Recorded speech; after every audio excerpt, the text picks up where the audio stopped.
Her desperate hands shattered a priceless artifact just as the city's most dangerous man walked in. He wasn't a gallery patron. He was Dante Rossi. With a single possessive glance, this mafia billionaire paid a king's ransom for the ruin, then claimed her with an iron will. He rescued her from one trap, only to pull her into his gilded cage. Now she's his. But what price will her soul pay for his deadly protection? The chill in the air of Sterling Galleries wasn't just from the autumn wind sneaking through the grand carved oak doors. It was a perpetual biting cold that seemed to emanate from the polished marble floors, the pristine white walls, and most acutely, from Arthur Sterling himself. Anya Petrova shivered, pulling her thin cardigan tighter around her slender frame, but it was a futile gesture against the pervasive frigidity. Her hands, usually so steady and precise when holding a delicate brush, trembled slightly as she meticulously dusted a garish, overly ornate bronze statue of a Roman emperor. The metallic scent of the cleaning solution stung her nostrils, a stark contrast to the faint, ethereal aroma of old paper and linseed oil she truly cherished. 24 years old, and this was her life. Dusting other people's mediocre acquisitions, watching her own genius slowly, agonizingly, wither. She was Anya Petrova, art restorer, a title that felt like a cruel joke when most days she felt more like a glorified maid. Every sweeping gesture of her soft cloth against the cold metal was a testament to her defeat. Her dark brown hair, usually a cascade of unruly curls, was pulled back severely, reflecting the tautness of her spirit. Beneath her eyes, faint shadows spoke of nights spent poring over forgotten treatises on classical restoration, not for her own advancement, but to solve a problem Arthur had carelessly stumbled upon.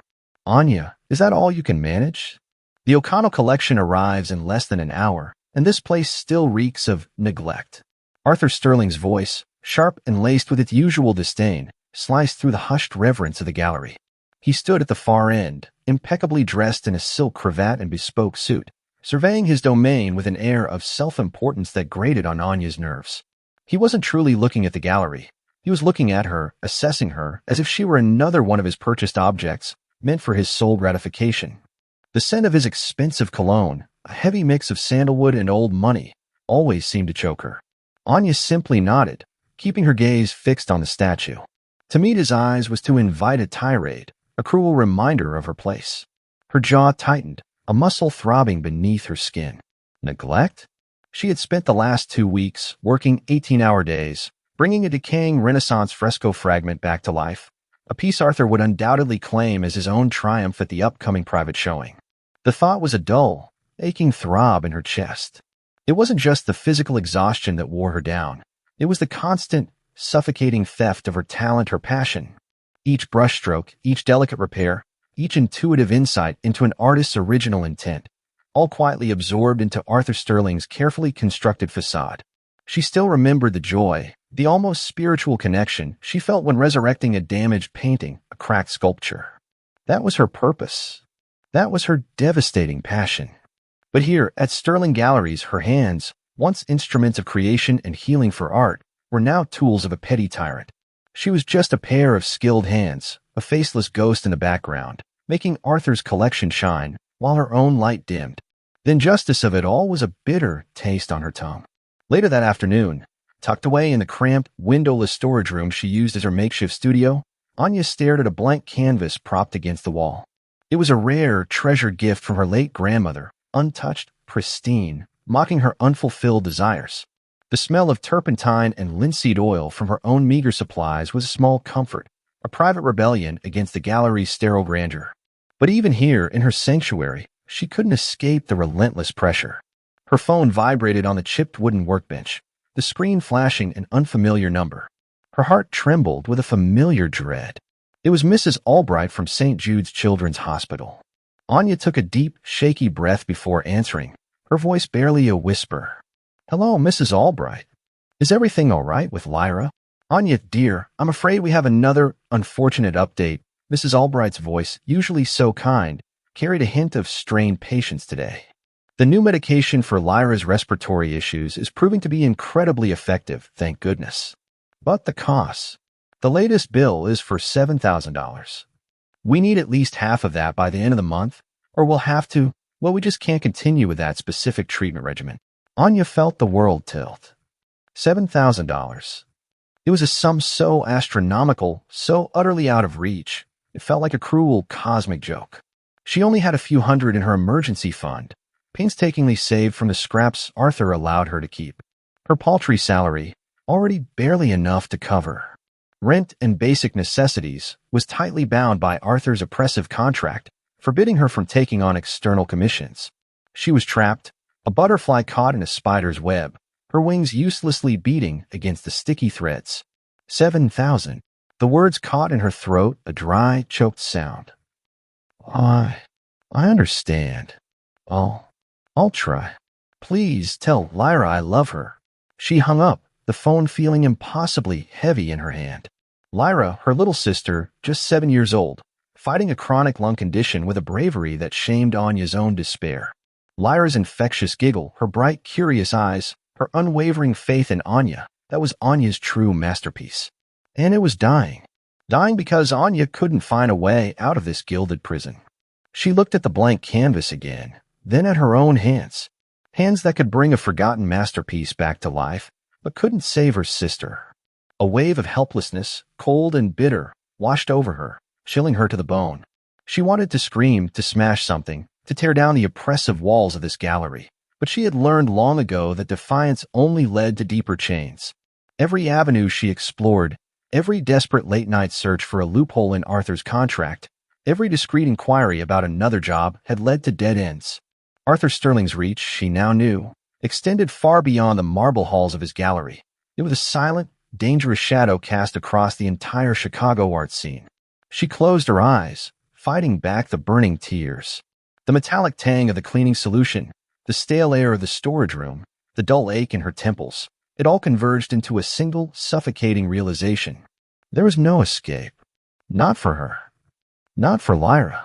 Just as the last vestiges of hope threatened to crumble into dust, a shrill, insistent alarm blared from the main gallery. The private auction was about to begin. Anya had to be present, meticulously arranging the final, most prized collection. Among them, a rare, ancient obsidian sculpture.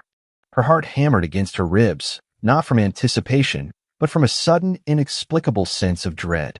It felt like walking onto a stage, not knowing if the spotlight would illuminate her, or if the floor would simply give way beneath her feet.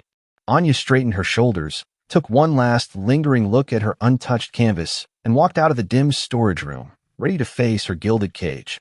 Little did she know, the next few moments would shatter more than just a piece of ancient art. They would shatter her world, and perhaps reforge it into something infinitely more perilous. The main gallery shimmered under the crystalline glow of the chandeliers, reflecting off the polished marble floor like a cold, indifferent sea. Anya moved through the space, a ghost amidst the opulent preparations for the evening's private auction. Each piece of art, from the towering canvases to the intricate sculptures, felt like a silent, sneering judge of her own artistic failures and personal despair. The scent of fresh flowers, arranged meticulously by a team Anya had overseen, mingled with the faint, metallic tang of dust and desperation that clung to her. Her heart, a small, bruised bird, fluttered erratically against her ribs. Lyra's face, pale and fragile, was a constant, searing image behind her eyes. $7,000. An insurmountable abyss. Her task now was the centerpiece, an artifact Arthur had acquired with unusual, almost secretive haste. It was a pre-Columbian obsidian sculpture, carved with a fierce, stylized jaguar god. The stone itself was a deep, inky black, almost absorbing the light, yet with a subtle, internal gleam that hinted at ancient power. It felt strangely cool to the touch, heavy and smooth, a relic from a forgotten civilization that seemed to mock her fragile existence. Anya positioned it carefully on its velvet-draped pedestal, her movements precise, honed by years of handling irreplaceable treasures. This, at least, was a moment of grace, a fleeting connection to the beauty she adored. Petrova, are you deaf as well as incompetent? Arthur Sterling's voice, a venomous whip, cracked through the hushed gallery. He strode towards her, his face a mottled purple with barely suppressed rage, his eyes glinting with a familiar, tyrannical malice. I explicitly instructed you to place the Da Vinci sketches on pedestal 3, not the Mesoamerican section. Do you comprehend nothing? Or are you simply trying to sabotage me? Anya flinched, her breath catching in her throat. The suddenness, the sheer unreasonableness of his fury, sent a tremor through her already exhausted frame. He hadn't said anything of the sort. This was Arthur, weaving his insidious web of control, finding fault where there was none. Her fingers, still resting on the cool, unyielding surface of the obsidian jaguar, began to tremble uncontrollably. The $7,000, Lyra's strained breathing, the crushing weight of her own helplessness, it all converged, a sudden, overwhelming torrent of anxiety. She tried to steady her hand, to clamp down on the fear, but it was too late.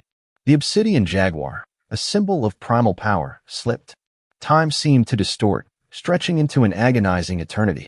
Anya watched, horrified, as the heavy, black sculpture tumbled from her grasp. A silent scream tore through her mind. No, not this. Not now. It felt like her very soul, her last remaining piece of hope, was plummeting with it.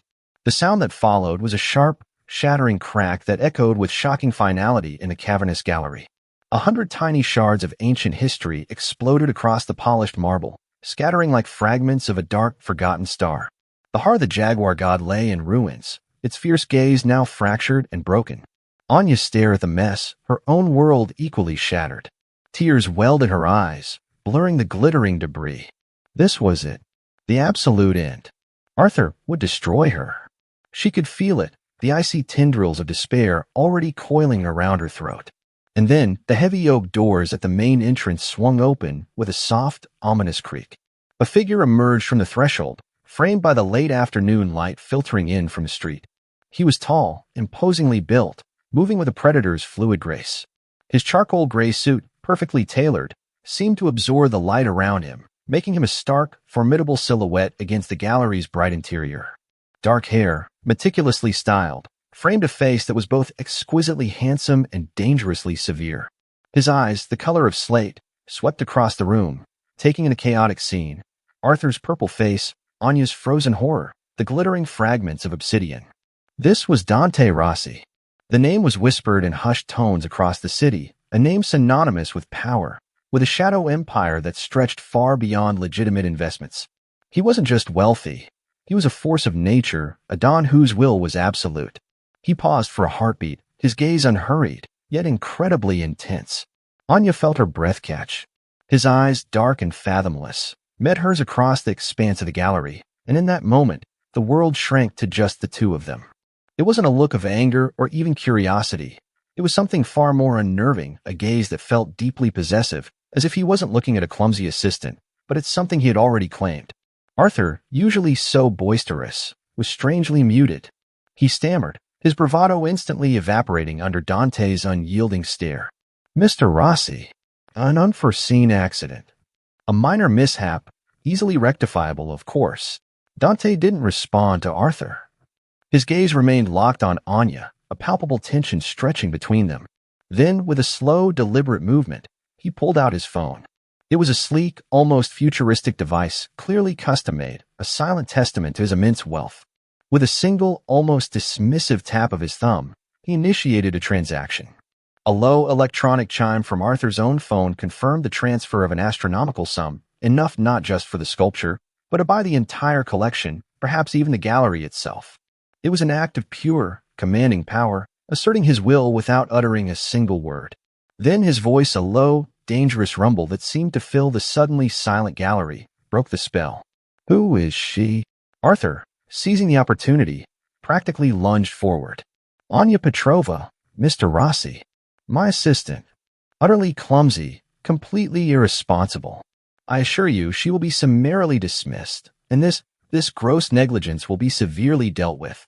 He punctuated his words with a triumphant, malicious glance at Anya, a clear promise of her impending ruin. Anya felt her blood turn to ice. Dismissed. Ruined. Blacklisted. The fear was a cold, constricting band around her chest. But as Arthur spoke, Dante's eyes, those unsettling, obsessed eyes, never left her face. He hadn't even spared a glance at the shattered artifact he just implicitly paid a fortune for. His focus was entirely on her. And in that terrifying, electrifying moment, Anya felt not just immense dread, but a strange, unsettling flicker of something else, a recognition, a sense of being seen, truly seen, for the very first time. Dante took a single, deliberate step forward, his gaze still fixed on Anya. The air crackled with unspoken tension. Dismissed, he murmured, his voice laced with a dangerous undercurrent that made Arthur visibly flinch. I don't think so. She looks rather valuable to me. The unspoken threat in his words was palpable.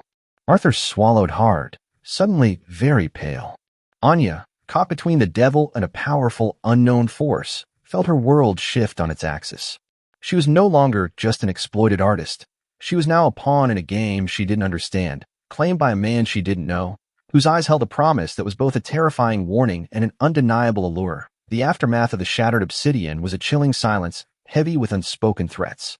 Arthur Sterling's face, a mask of aristocratic fury, was now inches from Anya's, his breath, foul with stale coffee and expensive cigars, fanning her cheek. The metallic scent of the broken sculpture mingled with his rage, making her stomach clench. "You incompetent girl," he hissed, his voice a low, vibrating growl that only she could hear. "Do you have any idea what you've done? That piece was irreplaceable. A family heirloom, for Christ's sake.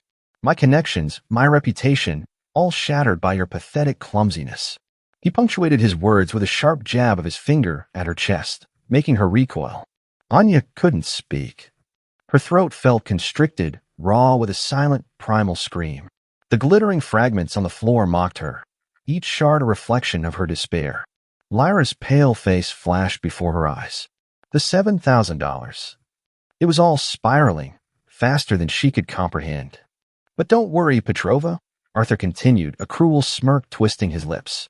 "I always have contingencies. Your existing contract, while binding, is insufficient to cover this magnitude of disaster. We'll need a new one. A lifetime agreement. You will work for me, exclusively, until your dying day to repay this debt." His eyes gleamed with a predatory satisfaction, like a spider expertly spinning a new, stronger web. He relished her fear, drawing power from her terror. He pulled a thick sheaf of papers from his immaculate jacket pocket, a document already prepared, waiting for this moment. The stark black ink on crisp white paper seemed to writhe with insidious clauses, each word a chain designed to bind her. "Sign this, and perhaps I won't press charges. Otherwise, your career, your name, will be utterly obliterated. You'll be a pariah, unemployable. And that little sister of yours, well, hospitals aren't known for their charity, are they?" Anya felt a cold dread seep into her bones, colder even than the marble floor. Her hands, still trembling from the shock, felt alien, clumsy. A lifetime contract.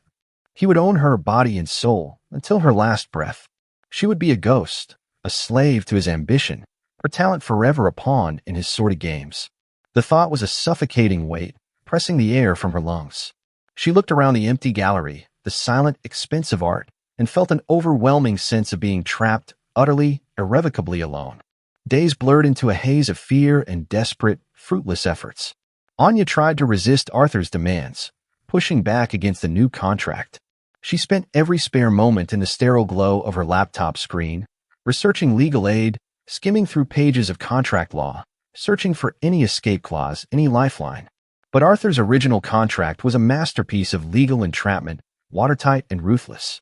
Every path she explored led to a dead end, every door slammed shut. Arthur's shadow, she realized with a sickening lurch, truly did extend across the entire city's art world. Her former professors, once so encouraging, now politely but firmly rebuffed her calls. The whisper of Sterling galleries was enough to close ranks. Then, an unexpected shift.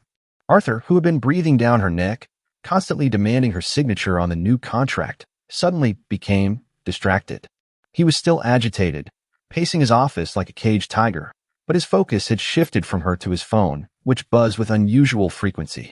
Anya, forced to prepare a new exhibit for him, caught snippets of his agitated conversations. Unprecedented offer, completely out of left field. No, I don't know who, just a series of intermediaries. One afternoon, Arthur burst into the storage room where Anya was attempting to revive a mold-ridden canvas, his face the strange mixture of bewildered triumph and simmering resentment. The usual scent of fear and neglect in the room was momentarily displaced by his expensive cologne. "Petrova, pack your pathetic belongings. You're no longer my problem," he announced, a cruel, mocking gleam in his eyes. Anya froze, her paintbrush hovering over the canvas. What do you mean?" she asked, her voice barely a whisper. Was he finally firing her? Was this the release she had so desperately sought, or a more insidious trap? Arthur laughed, harsh, grating sound devoid of humor. Someone, some entity with more money than sense, has acquired your contract. Every clause, every obligation, all transferred. Apparently, they found your unique skill set appealing. Though why, I cannot fathom. He paused, savoring her confusion. You've been sold, Petrova. Like a chattel. Isn't that deliciously ironic? From my gilded cage to someone else's, I suppose. And a much richer one, no doubt. They even reimbursed me for the truly irreplaceable obsidian. A fortune, in fact. Enough to make me forget your monumental blunder. He pulled a thick, embossed card from his pocket, tossing it onto her workbench. Your new employer. Be at this address tomorrow morning, promptly at 9. Don't be late. I wouldn't want to be in your shoes, crossing this particular individual. Anya stared at the card. It was thick, almost velvety to the touch, and surprisingly minimalist. No flashy logos, just a single, elegant monogram, doctor, and an address. A penthouse suite atop one of the city's most exclusive skyscrapers, a monolith of glass and steel that pierced the clouds. Her heart began to pound a frantic rhythm against her ribs. Dr. Dante Rossi, the Don. The man whose gaze had been a brand, whose silent transfer of wealth had asserted a power that transcended legality. Relief washed over her first, a dizzying, intoxicating wave that almost made her knees buckle. She was free from Arthur. Free from his insidious lies, his constant humiliation, his predatory grip. But beneath the relief, a new, colder fear began to coil. She had been sold. Not hired, not chosen, but acquired. Like an object. The next morning, a sleek, black sedan, impossibly polished and silent, was waiting precisely at 8:45 a.m. outside her humble apartment building. The driver, a hulking man with eyes that saw everything and revealed nothing, simply nodded for her to enter. The plush leather of the interior smelled faintly of something expensive and masculine, a scent that already felt vaguely familiar from her brief, terrifying encounter with Dante Rossi. The journey was swift, the city a blur of glass and concrete outside the tinted windows. As the car ascended the winding ramp to the penthouse's private garage, Anya felt an almost physical sensation of being lifted, not just higher in the city, but deeper into an unknown, dangerous world. The elevator ride was silent, smooth, the numbers on the panel climbing higher and higher, a steady ascent into a new kind of gilded cage. When the doors parted, Anya stepped into a world of breathtaking, almost intimidating opulence. The penthouse was vast, minimalist, yet radiating an undeniable power. Floor-to-ceiling windows offered a panoramic view of the entire city, stretching to the distant, sparkling expanse of Lake Michigan. The furniture was sleek, modern, clearly expensive but sparse, as if designed for function over comfort. It was less a home and more a fortress, a command center overlooking an empire. Her meager bag felt absurdly out of place in this cathedral of wealth. She clutched it tighter, her knuckles white. She was no longer just an artist. She was a possession. A piece of art, perhaps, for a collector who dealt in far more dangerous currencies than paintings and sculptures. A low, resonant voice broke the silence, making her jump. Anya Petrova. Welcome. Dante Rossi stood by the immense windows, a glass of amber liquid in his hand, his back to her, silhouetted against the dizzying cityscape. He turned slowly, his slate-gray eyes piercing her with an intensity that stole her breath. There was a faint, almost imperceptible curve to his lips, a possessive smile that sent a shiver down her spine. Your new position begins today, he stated, his voice a low, silken rumble that promised both danger and an undeniable allure. You will be restoring my private collection. And Anya. He took a step towards her, closing the distance with effortless grace, his gaze never leaving hers. Understand this. You are no longer merely employed. You are mine. The words hung in the air, a final, undeniable claim. Anya felt a terrifying mixture of terror and an unwelcome, dangerous thrill. She was free from Arthur, but now she belonged to a Don. A shiver, both of fear and an inexplicable anticipation, ran down her spine. The gilded cage was larger, grander, but the bars felt infinitely stronger, and the master far more obsessed. The first few days in Dante Rossi's penthouse were a disorienting blend of terror and almost intoxicating freedom. Anya's studio was not a cramped storage room, but a vast, sun-drenched space on the penthouse's lower level, boasting floor-to-ceiling windows that offered a dizzying panorama of the city. There, crisp and scentless, felt impossibly clean. Instead of dusty rags and worn brushes, she found a pristine array of every conceivable art supply. Rare pigments, handcrafted sable brushes, solvents from specialized laboratories, and canvases of a quality she had only dreamed of. The sheer generosity, the lavishness of it all, was almost overwhelming. It felt less like a workspace and more like a temple dedicated to creation. Yet a palpable chill still clung to her. The silence of the penthouse was profound, broken only by the distant hum of the city, a stark contrast to the constant, low-level thrum of fear that now resided in her chest. She was free from Arthur Sterling's petty tyranny, yes, but now she was under the benevolent, yet infinitely more dangerous, gaze of a man whose power stretched far beyond what she could comprehend. Every creak of the floorboards, every unexpected shadow, sent a jolt of anxiety through her. She was a bird in a golden cage, and the bars, though beautiful, were undeniably there. Dante Rossi was a man of routines, Anya quickly discovered. He would appear, sometimes silently, sometimes with the almost imperceptible click of expensive shoes on marble, always at unpredictable hours. He never lingered. He would simply stand in the doorway of her studio, a formidable silhouette against the gleaming cityscape, his slate-gray eyes sweeping over her work, over her, then back to the collection he kept in a meticulously climate-controlled wing of the penthouse. The Caravaggio, he would murmur, his voice a low, resonant rumble that sent a strange shiver down Anya's spine. The chiaroscuro is delicate. Handle it with appropriate respect, Miss Petrova, or the Rodin requires more than just repair. It needs its original soul to be reawakened. His observations were always precise, cutting straight to the heart of the artistic challenge. Anya, initially defensive and bristling under his scrutiny, found herself surprisingly, unsettlingly impressed. She would nod, her fingers tightening around her tools, trying to project an air of professional calm she didn't feel. His presence, the subtle scent of his expensive cologne, a blend of smoked oud and something distinctly masculine and dangerous, filled the space, heightening her senses, making her acutely aware of every breath she took, every tiny movement of her brush. She could feel his eyes on her, a weight that was both unsettling and, to her utter bewilderment, strangely possessive. It was like being the sole focus of a powerful, unseen force, a celestial body whose gravity she couldn't escape. One late afternoon, as the setting sun painted the sky in hues of fiery orange and deep violet, Anya was meticulously working on a particularly challenging piece, a 17th-century portrait by a lesser-known Dutch master, badly damaged by fire. The subject's eyes, once vibrant, were now charred, an empty, haunting gaze. Anya focused, her brow furrowed in concentration, mixing a custom pigment that would perfectly match the subtle nuances of the original. Dante appeared, as silently as a phantom. Anya hadn't heard him enter, only felt the subtle shift in the air, the sudden prickling awareness on her skin. She didn't look up, her heart already thrumming a frantic rhythm. "You're struggling with the eyes," he stated, his voice soft, almost a whisper, directly behind her. Anya jumped, nearly dropping her brush. She spun around, her eyes wide with surprise. He stood too close, his tall frame looming over her, a shadow against the blazing sunset. "Mr. Rossi," she managed, her voice a little shaky. "I didn't hear you." "My apologies," he said, though his eyes, dark and unreadable, held no true remorse. He stepped closer, his gaze fixed on the portrait. The artist intended a deep melancholy, a hidden sorrow, not mere blankness. The current restoration attempts missed that subtle undertone. Anya stared at him, momentarily speechless. He was right. Painfully, exquisitely right. Arthur, in his cursory glance, would never have noticed such a nuance.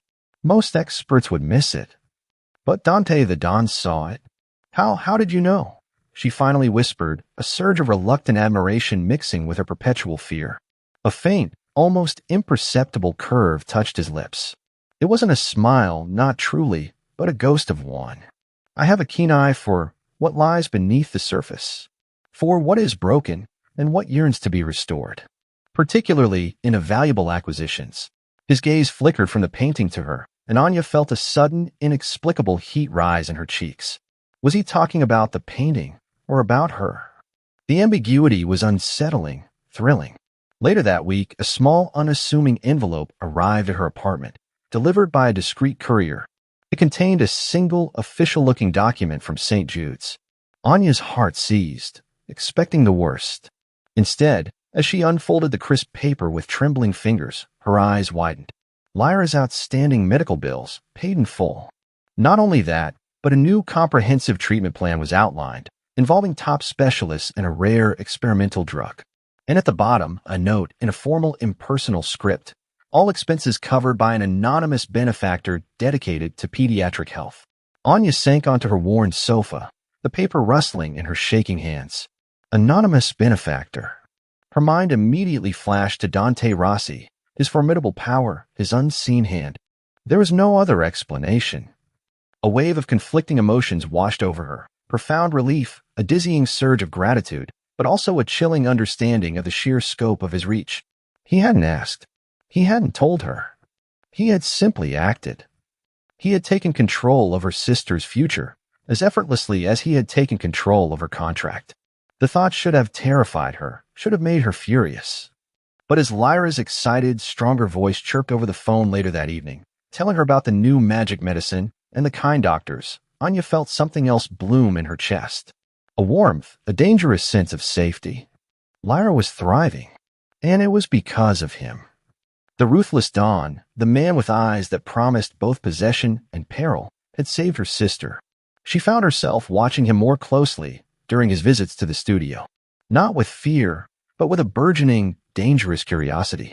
She noticed the slight tension in his shoulders, even when he seemed relaxed. The fleeting shadow that crossed his face when he looked at a particularly melancholic piece of art. He was a man of immense power, but beneath it, she began to suspect, lay depths she couldn't fathom, perhaps even wounds she couldn't yet see. One evening, Anya was working late, lost in the intricate details of a gilded frame. The penthouse was silent, the city lights a distant, sparkling tapestry. Dante entered, not in his usual tailored suit, but in a soft, dark cashmere sweater that softened his formidable edges. He carried 2 glasses of amber liquid. He handed one to her. "Brandy," he said, his voice unusually gentle. "For the weary artist." Anya took the glass, her fingers brushing his. A jolt, like static electricity, shot through her. The glass was warm, the liquid fragrant. She looked at him, truly looked, and saw a flicker of something raw, something vulnerable, in his eyes before he quickly shuttered it away. "Thank you," she whispered, her voice husky. He nodded, taking a sip from his own glass. They stood in silence for a long moment, the only sounds the faint clinking of ice and the distant hum of the city. The shared quiet was intimate, electric. Anya felt a dangerous pull towards him, a yearning to understand the man behind the dawn, the protector behind the predator. As he turned to leave, his gaze lingered on her, dark and possessive, but for the first time, she saw a question in their depths. A question she was beginning to dangerously, recklessly want to answer. Her heart hammered, a frantic drumbeat of both fear and forbidden desire. She was walking a tightrope, drawn to the very hand that had trapped her, to the intoxicating promise of safety within his dangerous embrace. The rhythm of Anya's days in the penthouse had settled into a fragile, almost hypnotic pattern. Mornings were for the delicate dance of restoration. The scent of turpentine and old would a comforting balm against the lingering anxieties. Afternoons were often spent in quiet study, poring over art history texts Dante's staff seamlessly procured for her, or sketching, slowly reclaiming the part of herself Arthur had stolen. Evenings were a blend of solitary meals and the occasional brief charge encounters with Dante. He was a constant, powerful presence, a silent guardian whose shadow stretched over every corner of her new existence. Lyra's improved health, a direct, undeniable gift from him, was a balm to Anya's soul, yet it also served as a constant reminder of the invisible chains that now bound her to the dawn. Anya was working on a particularly intricate lacquered screen, a 16th century Japanese piece that depicted a mythical battle. Her hands, once shaky, now moved with a renewed confidence, each stroke of the fine sable brush an act of defiance against the past. The vibrant colors of the restored figures bloomed under her touch, a small triumph she allowed herself to savor. She paused, stretching her cramped fingers. The studio, typically a sanctuary, felt strangely watched. A subtle shift in the pristine air, an almost imperceptible scent that wasn't cleaning solution or pigment. It was something stale, something invasive. Her eyes scanned the room, lingering on the vast windows overlooking the cityscape. Nothing, just the endless, indifferent panorama. Imagination, she chided herself. You're just paranoid after Arthur.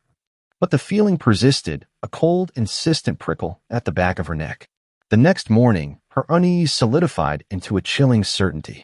Anya walked into her studio to find a small, dark object resting on her workbench, directly atop the restored lacquered screen. It was a single, withered black rose, its petals shriveled and edged with what looked like dried blood. And beneath it, a stark, white card, utterly devoid of any branding, simply bearing a chilling message, handwritten in stark, jagged script, Arthur still owes. And now so do you. The girl in the hospital, so vulnerable. Anya's breath hitched, a gasp tearing from her throat. Her blood ran cold, turning to ice in her veins. Lyra. Her Lyra. The terror that seized her was visceral, a primal scream trapped behind her teeth. Her hands flew to her mouth, stifling the sound, but her entire body trembled violently. This wasn't Arthur's petty cruelty. This was something far more dangerous, far more insidious. This was a direct, unmistakable threat from the shadows. She spun around, her eyes wide, searching frantically for any sign of intrusion. The studio door, the windows, all appeared secure. Yet, someone had been here. Someone had known about Lyra. Someone had dared to breach the impenetrable fortress of Dante Rossi. The thought was as terrifying as the threat itself. Panic, cold and suffocating, seized her. She wanted to call Dante, to scream for help, to demand answers. But a deeply ingrained habit, a reflex from years of fending for herself, made her hesitate. She couldn't always rely on him. She had to try. What if this was a test? What if involving him just escalated the danger for Lyra? Her mind raced, a frantic, desperate scramble for a solution, a way to protect her sister without drawing more of Dante's lethal world onto them. She grabbed her phone, her fingers fumbling with a keypad, trying to reach Mrs. Albright at St. Jude's. No answer. She tried Lyra's direct line, the one she usually only used for emergencies. Only a child's cheerful voicemail. The helplessness was a bitter taste in her mouth. Driven by a desperate maternal instinct, Anya decided she had to check on Lyra herself. She knew the security protocols in the penthouse were intense, but her sister's life was at stake. She quickly packed a small bag, stuffing a few essentials inside, her movements jerky and uncoordinated. As she reached for the door, she paused. The black rose, the chilling note, she couldn't leave them. She scooped them up, her fingers recoiling from the withered petals, and shoved them deep into her bag, a horrifying secret. Just as her hand closed on the doorknob, a voice, sharp and laced with an unexpected steel, made her jump. "Where do you think you're going, Miss Petrova?" "Marco." Dante's consigliere. He stood in the doorway, a silent, imposing figure, his cold eyes fixed on her. He had the air of a man who missed nothing, a quiet observer whose presence always felt like a subtle warning. The subtle scent of old leather and something distinctly masculine, Marco's signature, filled the air. Anya's heart hammered. She plastered a fake smile on her face, a desperate attempt at normalcy. Oh, Marco. Just going for a walk. Needed some fresh air. Marco's gaze remained unwavering, penetrating. His eyes, dark and intelligent, seemed to bore into her very soul, instantly seeing through her flimsy lie. Mr. Rossi does not appreciate unscheduled departures, especially when there are unforeseen complications. His voice was flat, devoid of emotion, yet somehow more terrifying than any raised shout. Complications? Anya asked, her voice tight, a nervous tremor betraying her. Indeed. Marco took a step into the room, his eyes sweeping over her workbench, lingering for a fraction of a second on the spot where the rose had lain. A cold shiver ran down Anya's spine. Had he known? Had Dante known all along? Perhaps a walk can be arranged after you have informed Mr. Rossi of your intentions and any disturbances to your creative process. Before Anya could respond, a deeper voice, laced with an unmistakable edge of command, cut through the tension. Marco. Step aside. Dante Rossi stood in the main doorway of the studio, a dark, formidable presence.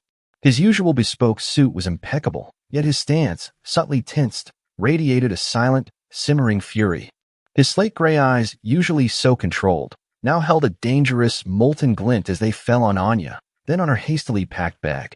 The familiar scent of his expensive cologne, which usually brought a strange sense of comfort, now felt like a suffocating shroud. Anya felt a surge of pure terror. He knew. He had to know. She opened her mouth to speak, but no words came out. Dante dismissed Marco with a curt nod, then stepped fully into the studio, his gaze never leaving Anya. He didn't raise his voice, but the sheer force of his presence was overwhelming, pinning her in place. "What disturbs you, Anya?" he asked, his voice low, dangerously calm. "And why do you think you can simply leave without my knowledge?" The possessiveness in his tone was stark, undeniable. It wasn't a question, but a statement of ownership. Anya felt a strange mix of fear and an almost perverse thrill. She was his, and someone had dared to threaten what was his. She pulled the black rose and the note from her bag, her hands still shaking, and laid them on the workbench. "This," she whispered, her voice cracking with suppressed emotion. "This came this morning. They know about Lyra. Someone threatened Lyra." The words tumbled out in a frantic rush, hot tears blurring her vision. "I was going to her. I have to protect her. I have to make sure she's safe." Dante's eyes narrowed, darkening to the color of storm clouds. He picked up the withered rose, his gloved fingers surprisingly delicate, then read the note.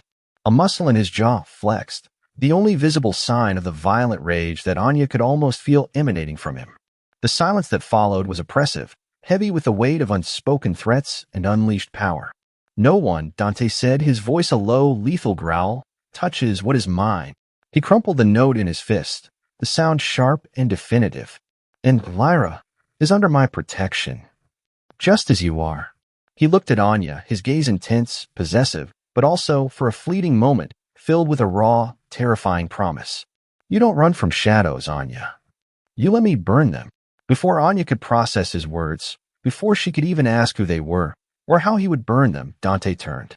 "Marco," he called, his voice now devoid of any emotion, cold as steel. "Contact our assets. I want to know who delivered this. Every detail. And I want them to understand the consequences of touching my property." He looked at Anya again, his eyes a chilling, absolute declaration. "Rest assured, Anya, this disturbance will not happen again. Your sister is safe. Your work is safe. You are safe." But as he walked away, his imposing figure disappearing down the corridor, Anya knew. She was safe, yes, but at what cost? And what brutal, unseen retribution was about to be unleashed in the dark underbelly of the city, all because someone had dared to cast a shadow over Dante Rossi's new acquisition. She felt a cold dread and an undeniable thrill, knowing that her fragile masterpiece was now shielded by Don's ruthless, obsessed hand. The days following the Black Rose incident were a paradox for Anya. On one hand, an intense sense of security settled over her. Marco's presence, once merely watchful, now felt like a living shield. She noticed subtle shifts, a new, imposing figure always stationed discreetly near the penthouse entrance. The apartment building's security suddenly upgraded to an almost impenetrable fortress. She knew, with chilling certainty, that Dante had acted. The threat against Lyra had been extinguished, swiftly and utterly. The relief was a warm, pervasive current, allowing her to breathe, to truly focus on her art without the constant, gnawing fear. On the other hand, the incident had deepened the mystery, the almost dangerous allure of Dante Rossi. He had protected her, but she had seen the raw, unleashed fury in his eyes, the cold, steel-like determination when he spoke of burning shadows.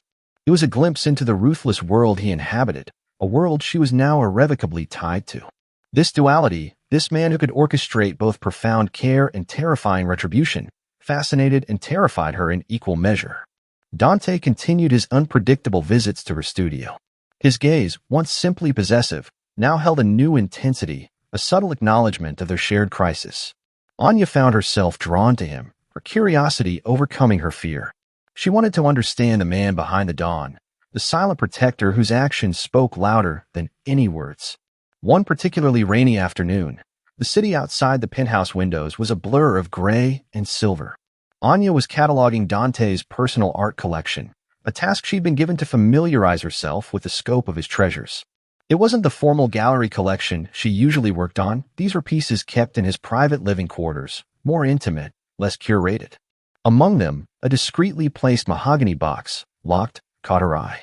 Its surface was exquisitely carved, but a faint scratch, almost invisible, marred its pristine finish.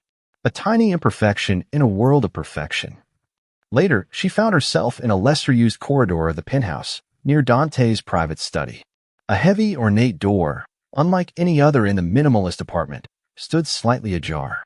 Curiosity, a treacherous whisper in her mind, urged her forward. She peered inside. It wasn't a room for formal meetings or grand displays. It was different. The air was heavy, almost stagnant, carrying the faint scent of old leather, cigar smoke, and something else, something metallic and vaguely mournful, like forgotten memories. Bookshelves lined the walls, filled not with art books, but with thick tomes on history, strategy, and economics. On a large, antique desk, amid stacks of papers and ledgers, lay a single, curiously out-of-place item, a faded, sepia-toned photograph in a simple silver frame. Anya felt an inexplicable pull. She stepped inside, her heart pounding a frantic rhythm against her ribs. The room felt like a time capsule, a stark contrast to the modern elegance of the rest of the penthouse. She picked up the photograph, her fingers almost reverently tracing the image. It depicted a young boy, perhaps 10 or 11, with Dante's dark hair and piercing eyes, but softer, almost innocent. He stood beside a stern-looking older man, clearly his father, whose hand rested heavily, almost oppressively, on the boy's shoulder. The boy's face, even then, held a hint of guardedness, a flicker of fear in his youthful eyes. In the background, a grand, imposing mansion. Not a home, but a fortress. Anya's gaze fell lower. On the desk, half hidden beneath a stack of documents, was a small, crudely carved wooden figurine. It was a lion, fierce and determined, but chipped and worn, as if carved by a child's unskilled hands.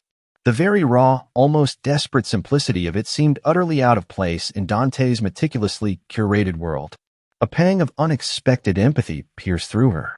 This small, damaged lion, a tangible relic of a hidden vulnerability, spoke volumes. Prying Anya. Dante's voice, a low, dangerous rumble, sliced through the quiet. Anya gasped, spinning around, the photograph still clutched in her hand.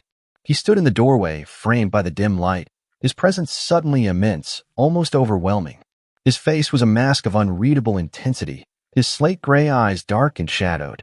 She felt a surge of cold dread, her heart hammering against her ribs. She had invaded his private space, touched his past. I apologize, Mr. Rossi, she stammered, her cheeks burning. The door was ajar. I didn't mean to. She gestured weakly at the photograph and the wooden lion. I saw these. They're beautiful. The lie tasted like ash in her mouth, but the truth, I was curious about your past, about the man beneath the dawn, felt too dangerous to utter. Dante's gaze softened almost imperceptibly as it fell on the photograph in her hand, then on the wooden lion. A flicker of something raw, something akin to an ancient sorrow, crossed his features before he shuttered it away. He walked into the room, his movements fluid, deliberate, closing the door softly behind him. The click of the latch echoed with a chilling finality. That, he said, taking the photograph from her, his fingers brushing hers, sending a jolt through her, is my father, Alessandro Rossi. The previous dawn, his voice was devoid of warmth, a flat, almost detached statement. And that boy was me. He placed the photograph back on the desk, then picked up the wooden lion, turning it over in his hand. My mother gave me this. Before she left, his voice was quieter now, a subtle shift that Anya immediately picked up on. She said it was a reminder to be brave, to be a protector. Even when I felt like a cub facing a pack of wolves. Anya watched him, her fear slowly giving way to a profound sense of compassion. The hard, unyielding facade of Dante Rossi, the powerful Don, seemed to crack, revealing a glimpse of the lonely boy he once was, burdened by an immense, almost suffocating legacy. It's a beautiful lion, she said softly, her voice barely a whisper. And you became the protector. For your family. He looked at her then, his slate-gray eyes piercing, yet holding a new, unexpected vulnerability. In my world, Anya, there is no choice. You either become the predator, or you become the prey. My father taught me that fear is weakness, and weakness gets you killed. He built this empire, this a cage, and I was born into it. He gestured around the austere room.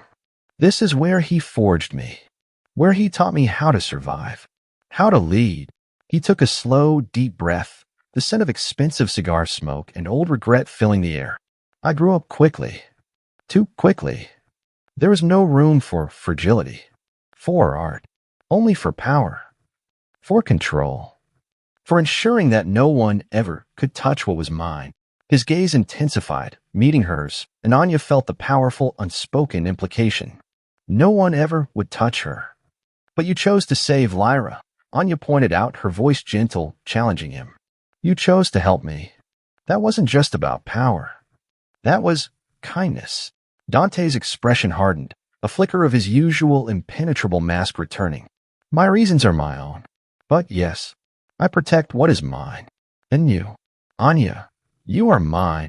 The declaration, though possessive, held a new, deeper meaning now. It wasn't just about ownership. It was about a profound, almost desperate act of safeguarding. He looked around the room, then back at the wooden lion, its chipped surface a testament to its age and the boy who once held it. There are some wounds, Anya, that even the greatest art cannot restore. Only acceptance. Or perhaps a new purpose. He met her gaze, a silent, profound question in his eyes. Anya felt a powerful connection, a sense of understanding that transcended their disparate worlds.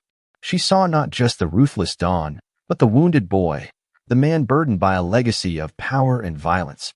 And in that moment, she realized that perhaps, just perhaps, she could be that new purpose, the fragile truce Anya had built with her fear, nurtured by Dante's unspoken protection and the nascent understanding between them, shattered with chilling abruptness. Weeks had passed since the Black Rose, weeks filled with a dangerous dance of shared glances, quiet moments in the studio, and the intoxicating illusion of safety. Anya had even dared to hope, to dream of a future where her art and her sister's health were no longer threatened. But the shadows of Dante's world, once distant, now lunged for her with brutal force. It began subtly, an insidious whisper of unease. Anya noticed Marco's face, usually impassive, etched with a new, grim tension. Dante's visits to her studio became rarer, his brief appearances more strained, his eyes holding a haunted, distant quality. The faint scent of smoked oud and danger, usually a subtle undertone to his presence, now hung heavy in the air, a constant ominous warning. Then came the news that ripped through her fragile peace. Lyra's condition, which had been steadily improving, suddenly worsened. A severe, unexpected setback.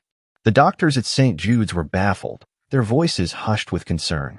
Anya rushed to the hospital, her heart a leaden weight in her chest. Lyra, usually so bright-eyed despite her illness, was pale and weak, her breathing labored. It's almost as if her immune system was deliberately compromised, Dr. Albright murmured, her brow furrowed with concern, during a private consultation. A sudden aggressive flu virus, but with unusual markers.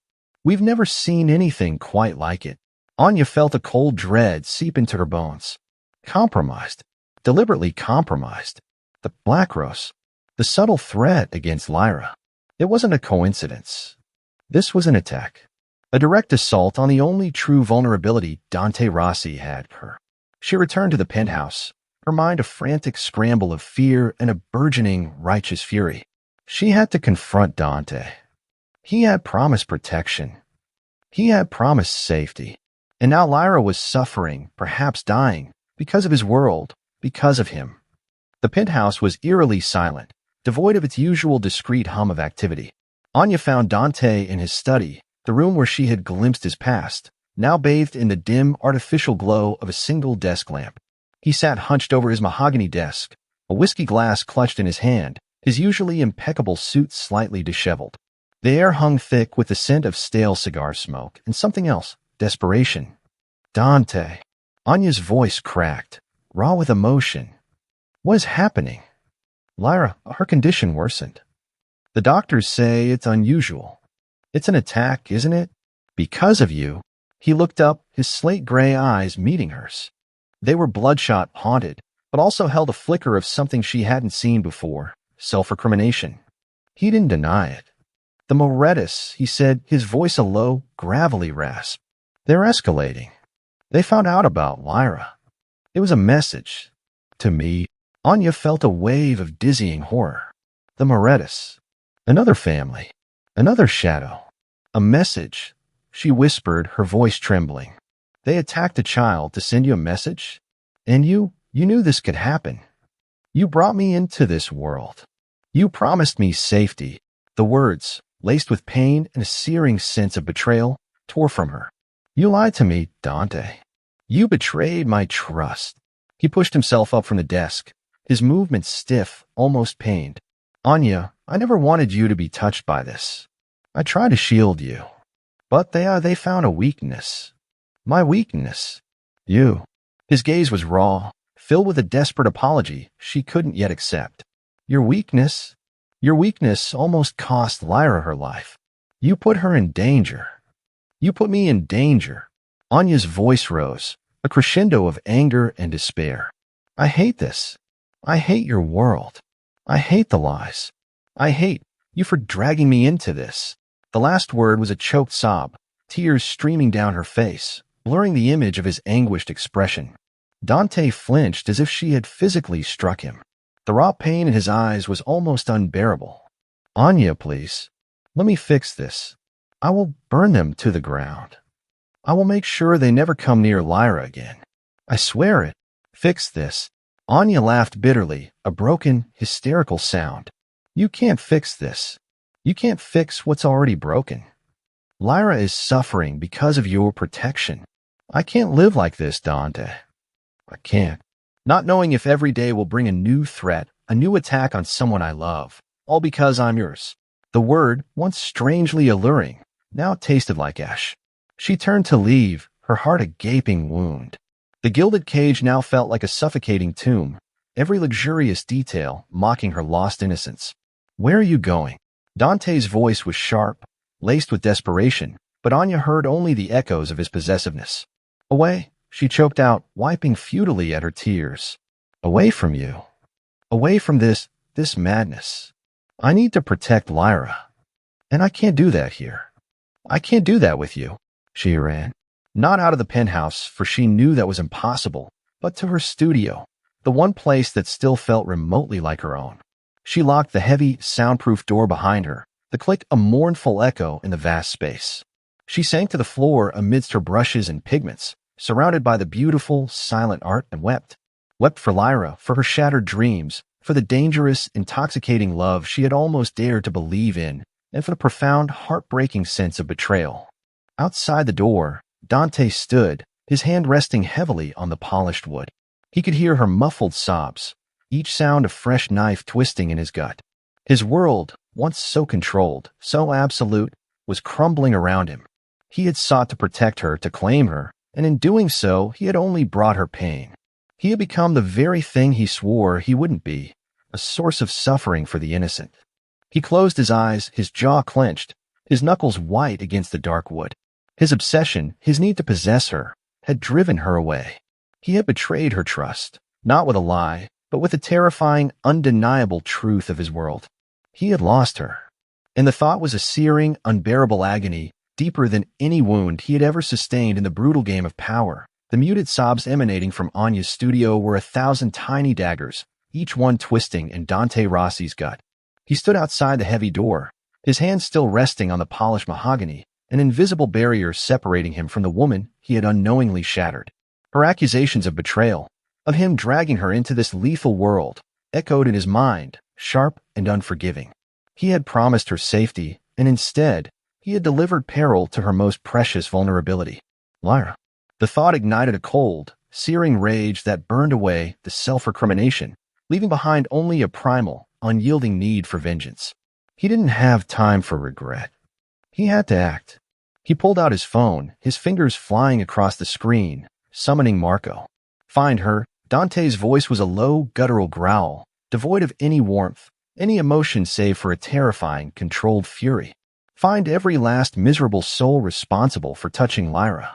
I want names, locations, every connection to the Morettus. Now, Marco's voice, usually calm, was clipped with urgency. Boss, the Morettus are brazen. They struck at St. Jude's. Not directly, but a planted virus in the ventilation system. A specialized strain. It targeted the weaker patients first. A surgical hit. It's a statement, boss. A warning. They want you bleeding. Dante's grip on his phone tightened, the expensive device groaning under the pressure. His rage, a churning maelstrom, threatened to overwhelm him. Bleeding? They had poisoned a child. His child in all but blood. His eyes, usually slate gray, now seemed to smolder with an obsidian fire. They want blood? They'll drown in it. Marco, I want every asset mobilized. Every connection, every informant, every man. I want the Moretti family obliterated. Start with their direct leadership. Vincent Moretti. Find him. And find the bastard who planted that virus. He turned from Anya's door, a silent promise hanging in the air. I will protect you, even if it costs me everything. The next few hours were a blur of cold, ruthless efficiency. Dante moved through his penthouse like a dark storm, his command sharp, precise, leaving no room for argument. Marco, pale but utterly focused, fed him a constant stream of intelligence. The Morettis, emboldened by their surgical strike, had retreated to a fortified warehouse district on the city's industrial south side, a sprawling labyrinth of crumbling brick and dark, narrow alleys. Their leader, Vincent Moretti, was confirmed to be there, basking in his perceived victory. They're expecting you to respond with brute force, boss, Marco stated, watching Dante strap a custom-fitted holster to his hip, a sleek, silenced pistol sliding into place. They've set traps. Snipers. Tripwires. Dante merely gave a grim, humorless smile. Let them. They don't know the full extent of my displeasure. He looked at his reflection in the floor-to-ceiling window, not seeing himself, but seeing the calculating, dangerous man his father had forged. The man he had tried to hide from Anya. Now that man was unleashed. He was no longer just the Dawn. He was the avenging angel, driven by a fury that would leave nothing but ashes in its wake. He led the assault himself. The black armored SUVs sliced through the rainy Chicago night, a silent, deadly convoy. Inside, Dante sat in the lead vehicle, his eyes fixed on the illuminated map on the screen before him.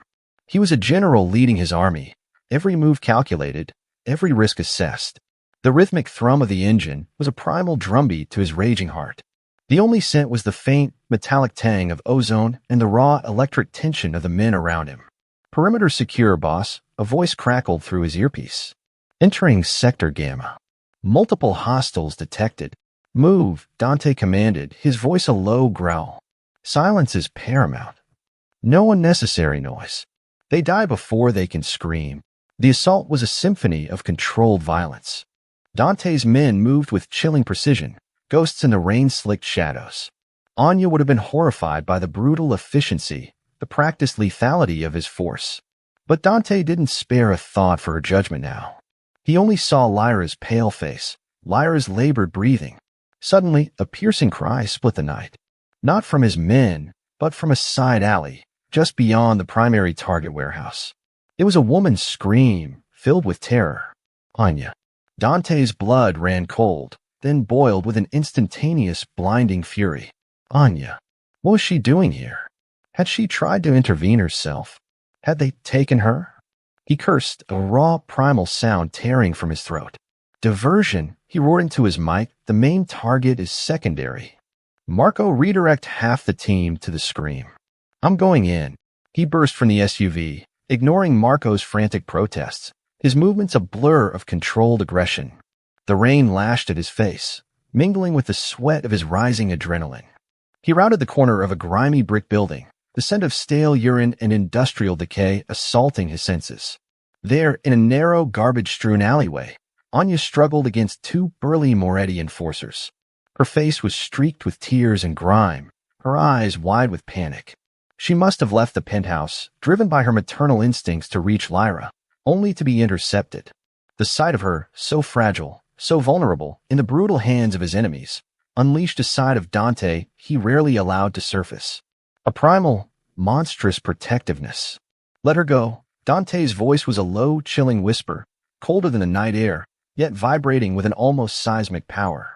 The two goons turned, their faces hardened by years of violence, their eyes widening fractionally at the sight of Dante Rossi, alone, a dark avenging angel in the rain. One of them, a bulky man with a crude tattoo on his neck, sneered. Well, well, look what the cat dragged in. The Don himself. Come to beg for your little art girl. Before the words had even fully left the man's lips, Dante moved. It was a blur of motion too fast for Anya to follow. His fist connected with the first man's jaw with a sickening crunch, the sound echoing off the brick walls. The enforcer crumpled, a lifeless sack, before he even registered the blow. The second man, stunned, released Anya, who stumbled back against the wet brick, her eyes wide with terror and shock. Dante advanced, his eyes fixed on the remaining thug. There was no mercy, no hesitation in his gaze. He seized the man by the collar, slamming him against the wall, the impact sending a tremor through the alley. The man gasped, his breath knocked out of him. Dante's free hand, a blur of motion, delivered a series of precise, brutal strikes, silencing the man's struggles. He was efficient, utterly ruthless. He didn't just incapacitate, he neutralized. Permanently. Anya watched, frozen in a tableau of horror and awe. The Don she knew in the penthouse, the man with the quiet intelligence and the hidden wounds, had vanished. In his place was a creature of pure, unfettered vengeance. His expensive suit was now spattered with mud and rain, his dark hair plastered to his forehead, but his power, his terrifying absolute control, was undeniable. He was a force of nature, a god of retribution.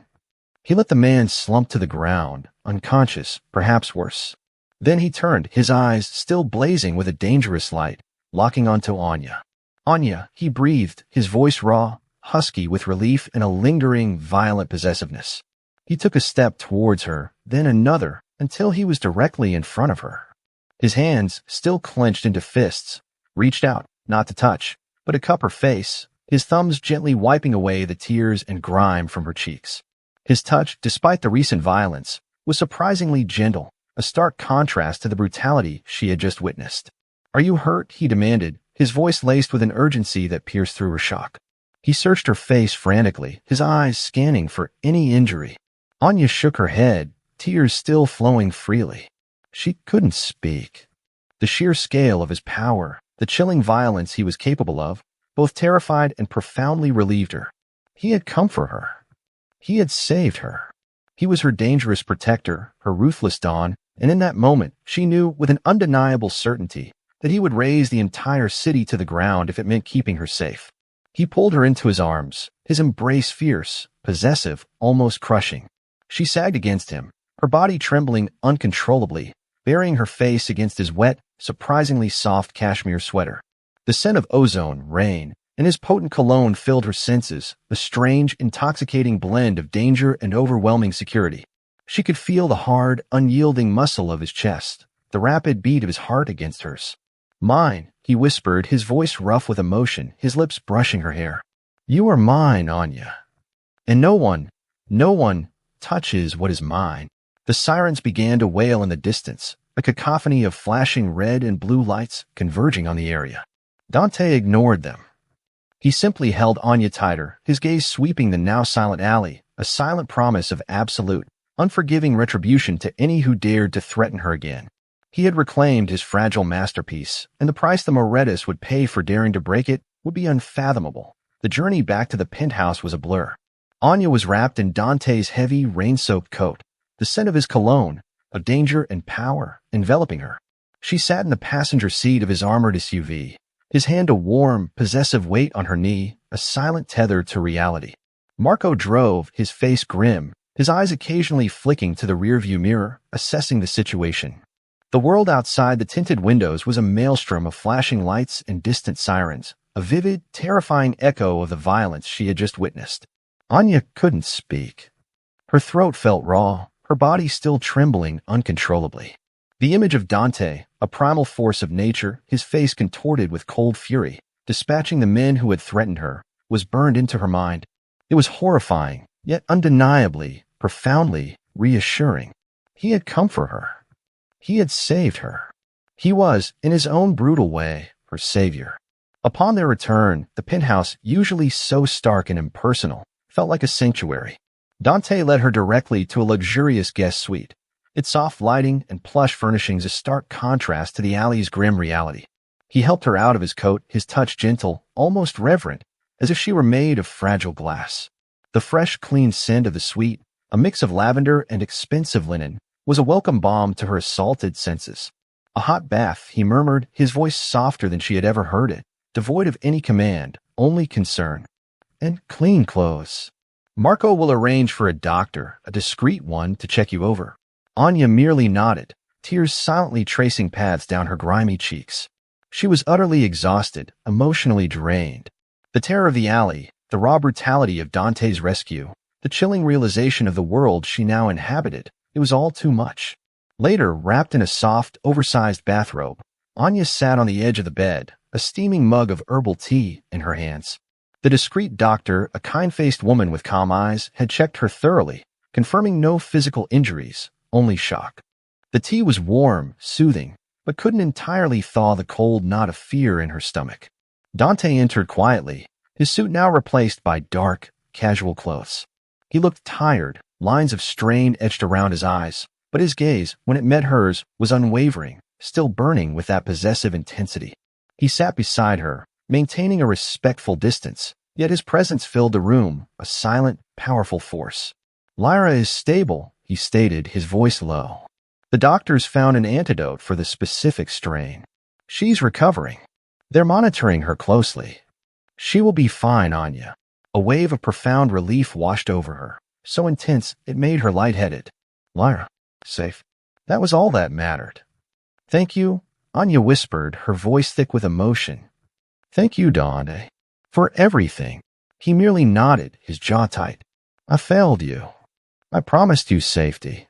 I brought you nothing but danger." His words were a confession, raw and stark. Anya looked at him, truly looked at him. She saw the lines of exhaustion, the haunted shadows in his eyes, the undeniable self-recrimination. She saw the man who had torn through an alley like a force of nature to save her, the man who had protected Lyra, the man who was now sitting before her, vulnerable in his admission of failure. She reached out, her hand tentatively touching his arm. His muscles were tense, coiled, but he didn't pull away. "You saved me," she said, her voice stronger now. "You saved Lyra.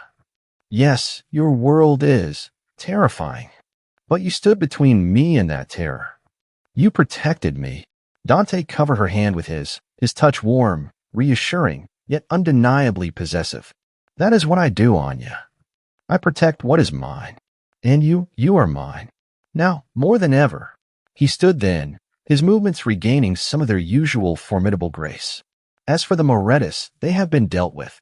His voice hardened, a chilling edge returning to it. "Vincent Moretti will not trouble anyone again. His family's operations are being systematically dismantled. Every connection severed. Every asset seized. Every man scattered. Their name will become a whisper, a warning, not a threat. And the individual responsible for Lyra's condition is no longer a concern." The words were cold, brutal, spoken with a chilling finality. Anya knew what they implied. She had seen the violence. She knew Dante didn't merely deal with problems, he annihilated them. A shiver ran down her spine, a mix of horror and a grim, dangerous satisfaction. The Morettis had threatened her sister. They had paid the ultimate price. "No one," Dante continued, his gaze sweeping over her, dark and intense, "no one will ever touch you again, Anya. Or Lyra. I will make sure of it. This message will be sent to every corner of this city, to every family, every shadow. Anya Petrova is untouchable. She is under my direct, absolute protection. To even look at you wrong will invite my personal wrath." His declaration was not just a promise. It was a decree, carved in blood and fear, etched into the very fabric of the city's underworld. Anya was now truly safe, cocooned in the impenetrable, dangerous embrace of the dawn. But that safety came with a price, a deeper, undeniable acceptance of his world, of his nature. Over the next few days, as Anya slowly began to recover, to reclaim her scattered thoughts, she started to see Dante with new eyes.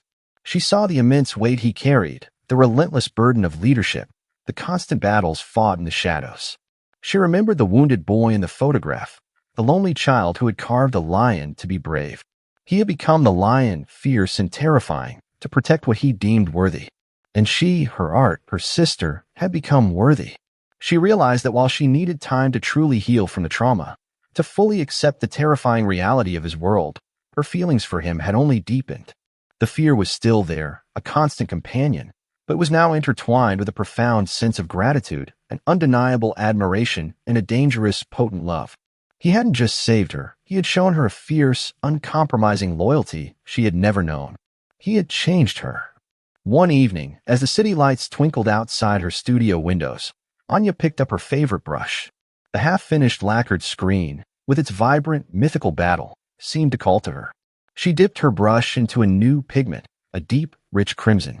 She wouldn't try to forget the shadows. She would incorporate them. Her art, like her life, was now inextricably linked to the darkness, but also to the fierce, undeniable light of Adon's obsessive love. She knew she had to talk to him. Not to demand, not to accuse, but to understand. To make him understand. Their bond, forged in crisis and blood, was deeper than ever. But it was still fragile. And she, Anya Petrova, the artist with a newly reclaimed soul, would not be merely a possession. She would be a partner. An equal. In a world defined by Adon's absolute power, that would be her greatest work of art. Months unfurled, painting a new, vibrant canvas over the terrifying shadows of the past. Lyra made a full, astonishing recovery, her laughter echoing through Anya's small apartment, now tastefully upgraded by Dante, not with ostentatious luxury, but with thoughtful comforts like a state-of-the-art air purifier and a private tutor for Lyra's missed schoolwork. The gratitude that swelled in Anya's chest for Dante was a powerful, unwavering current, eclipsing the last vestiges of fear and resentment. Anya herself bloomed. Under Dante's quiet, unwavering support, her studio in the penthouse became a sanctuary of creation.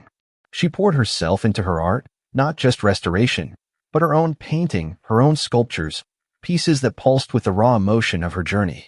The gallery, now officially renamed Rossi Galleries and meticulously overseen by Marco, was steadily shedding its murky past. Anya was appointed its head conservator and lead artist, a title that resonated with an integrity Arthur Sterling could only have dreamed of. She consulted on every major acquisition, her discerning eye and innate understanding of art becoming an invaluable asset to Dante's burgeoning legitimate empire. Dante, too, was transforming. The shift wasn't a sudden, dramatic upheaval, but a gradual, deliberate metamorphosis. He spent less time in the shadowed, cigar-scented study and more in the sun-drenched halls of his gallery, discussing artists and exhibitions with a genuine interest that surprised Anya. He had started a systematic divestment from the truly illicit operations, channeling funds into cutting-edge technology investments, sustainable real estate, and, most visibly, the art world. Marco, initially skeptical, now moved with a quiet, fierce loyalty to this new vision, a testament to Dante's unwavering resolve. The Moretti territory, Dante explained one evening, a rare moment of openness as they shared a quiet dinner overlooking the sparkling city, is being repurposed. Less of enforcement, more community development. Libraries, public art spaces. It's slow, but it's happening. His eyes, usually so guarded, held a flicker of something close to pride, a raw satisfaction that wasn't about power, but about purpose. The scent of roasted lamb and fine wine filled the air, a stark contrast to the metallic tang of violence that once permeated his life. Anya watched him, her heart swelling with an emotion so potent it almost brought tears to her eyes. He was changing. For her. For them. And the art fawn?